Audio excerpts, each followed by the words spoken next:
Today I'm out in Napa, California testing out the Kia EV9. This is the biggest, boxiest, and arguably the most family-friendly three-row EV you'll be able to buy in America, at least for a while. And that's because that third row back there is really, really big. But how does the EV9 stack up against some of the other three-row vehicles you might be considering if you have kids in child seats? Let's take a look on the inside and see how this works in this EV.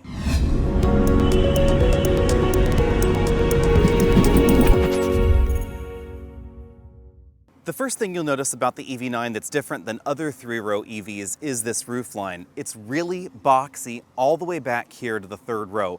And that's how you end up with 2.5 inches more third row headroom than a Tesla Model X. Also, this is more affordable than the Model X, but if you want to know all the pricing details, check out the full review. In a nutshell, this is going to span from around $56,000 up to nearly $80,000. So definitely not inexpensive, but less expensive than others. You can get this with either captain's chairs here in the second row. You can see that the latch anchors are well identified and they stick out just a little bit, so they're pretty easy to find. You don't have to fish around too hard for that. You can get this as a 6-passenger or a 7-passenger vehicle. There's no 8-seat version, so the third row is always going to have 2 seats. But you'll notice something unusual back here. We actually have latch anchors in both of the third row seat locations. I was really intrigued about that, so we'll see exactly how useful those are and see how easy it is to get things in and out of these seats. One thing worth mentioning is that this top-end GT line trim has the optional powered second row seats. These do take a little bit of extra time to flip and fold so that way you can get into the third row. And they do not move in a manner that would let you leave a forward-facing child seat in place while accessing that third row. Logically, you could try and slide this seat all the way forward, but I'm not really sure who would be able to go through that gap. It is a pretty small gap. Similar problem to what we find in a Highlander or a Honda Pilot. This seat just doesn't move quite far enough forward. If you get the model with the manual tilt slide seat, it actually moves in basically the same manner, so you're really left to just hop right through the middle there. So if you have seats in the middle section here, you might want to put them just on the 60% side so you could get access to the third row a little bit more easily if you have that 7-seat model. All right, let's give this second row a test. I have a Kiko convertible child seat, first in the forward-facing direction here. It's actually pretty easy to find those latch anchors right there and get this seat latch anchored in. Another thing I appreciate is that the second row headrests are not fixed. So for the top tether anchor, you don't have to stretch it over a headrest and really put a divot into it. You just raise it up, pass it right through there, lock it in back. That is pretty easy.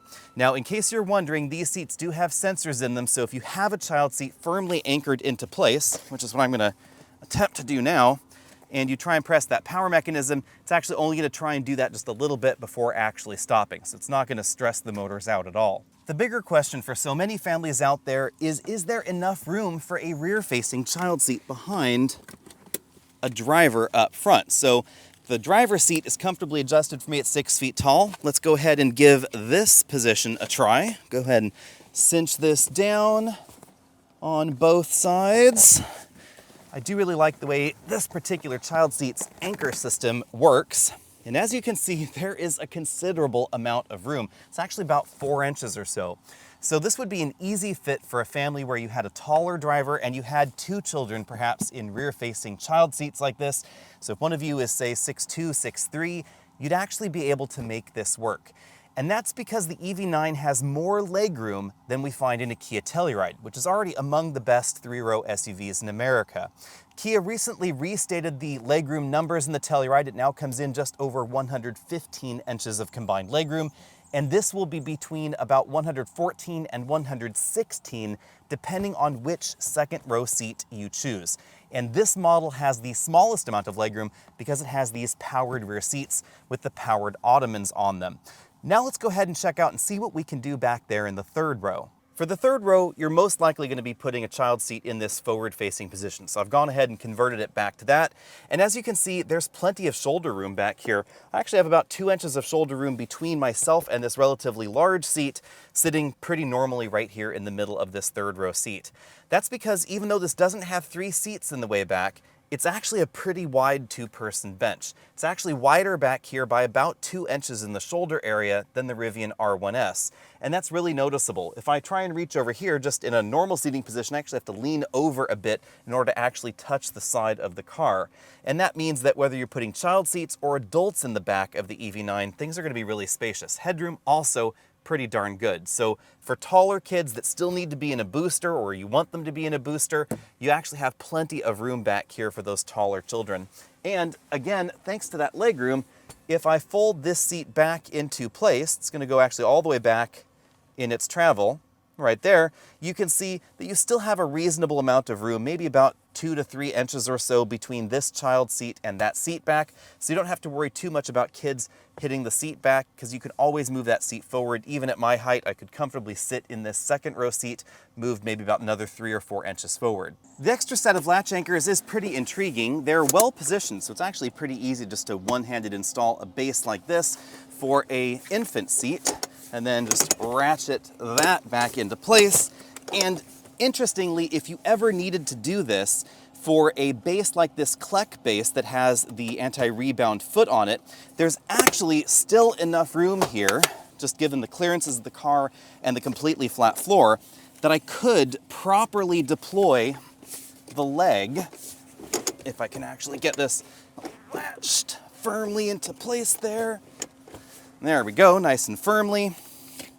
I can actually install that leg right there, and that means this is going to be an awful lot more practical for people that maybe do need to stick a variety of different seats and different types of seats back here in the way back. Of course, for a rear-facing seat, like this infant seat, if I was actually to dock it in place here, I can actually find the bar, there we go. With rear-facing child seats, there's really not enough clearance to put them back there, because even if this second row seat is slid all the way forward, that mechanism is actually going to do that sort of anti-rebound, I touched something thing, and this is really not going to leave you much room for your legs here in the second row. I guess theoretically you could do it, it wouldn't be great. But more importantly, for these larger rear-facing seats, there's actually quite a lot of room back there in the third row. And I know a lot of people whose kids prefer sitting in the third row because they want to be as far away from mom and dad as possible when they're older, and they still need to be in these forward-facing seats or booster seats like that. As you can see with that forward-facing seat in this position, there's that small amount of additional room there. And if I just hop in to this second row seat myself, front seat adjusted for me comfortably, you can see I still have a reasonable and comfortable amount of legroom left. Not as much, obviously, as if this seat was slid all the way back, but certainly enough to be usable. Another nice touch, even though the third row head restraints are not adjustable or removable, there's definitely enough room in here so that we could actually pass that top tether anchor through and then properly anchor that child seat in place. And last but not least, with this second row seat still in this position where we have some legroom left there for that forward-facing child seat, putting an infant seat in front of that still gives us more than enough room for a 6-foot-tall driver to comfortably sit up front, with enough safety clearance there behind that for that rear-facing child seat. What does that look like with this seat all the way back? Well, you get even more room going on here, so you could very easily put a taller, maybe 6'4", 6'5" driver there. Absolutely no problem having them right in front of this seat. And again, thanks to the flat floor, there's absolutely no problem using a child restraint with one of these load legs. You can see it fits there very nicely in that outboard position. And if you needed to do that in the middle seat position in the bench seat model, obviously it would be no problem either, because this floor is completely flat as well. And there we have it. Thanks to the roominess, the number, and the position of all those anchors, this definitely is the most family-friendly EV that you can currently buy. And again, one of the very few that really allows you enough room for some of those larger rear-facing seats and a taller adult up front, while also giving you solid booster seat room back there in the third row. The only thing I would love to see would be a change to the second row seat design that would allow it to move with the child seat latch anchored into place in the forward position, because that would make getting back there in the third row an awful lot easier, especially if you had 2 kids in the middle and you got that bench seat option. The other thing that's really great about the EV9 is the cargo area. If we come back here to the rear, we find over 20 cubic feet of cargo capacity. So not only is this Telluride sized on the inside, it's also basically Telluride sized back here in the cargo area. I know my camera bag's a mess right now, but you could actually stand this up long ways in here, and you could fit maybe about 5 of them back here in the rear. Strollers and some of those larger bags, etc., should absolutely be no problem. And if you're wondering what to do with the dirty diapers, well, we have a front trunk in here.